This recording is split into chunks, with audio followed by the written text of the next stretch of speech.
Sugatan ng isang binatilyo na pinaghahampas ng helmet ng dalawang lalaki sa Lapu-Lapu City sa Cebu.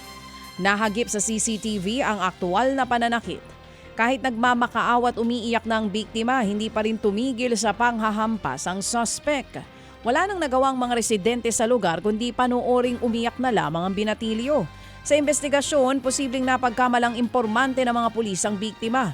Pinagbintangan siya ng mga suspect na nagsuplong sa kanila sa mga pulis bago ang buy-bust operation.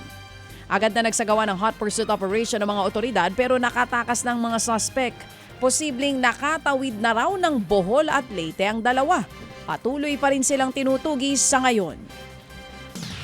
Patay naman pong isang ginang na nabundol ng van sa Tuba, Benguet. Naglalakad po sa gilid ng National Road ang biktima at papauwi na sana matapos magayos ng tubo ng tubig. Maya-maya dumating po ang itim na van at nabangga ang ginang. Sa lakas ng impact, tumilapon po ito sa kanal.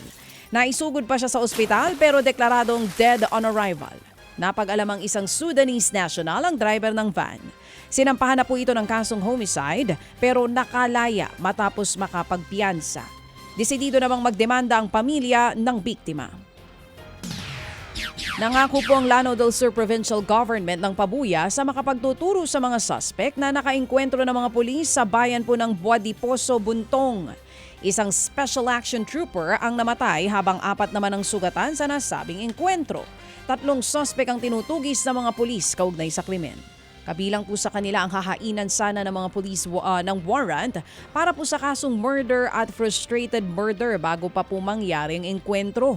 Patuloy namang nagpapagaling sa ospital ang mga sugatang pulis. Mga kapatid, patuloy po kayong tumutok sa 105.9 True FM para sa totoong balita, impormasyon, music and entertainment. Mag-subscribe sa aming YouTube channel at podcast at sundan nyo kami sa Facebook, Instagram, X at TikTok sa True Network PH. Bisitahin din po ang aming official website, truefm.ph.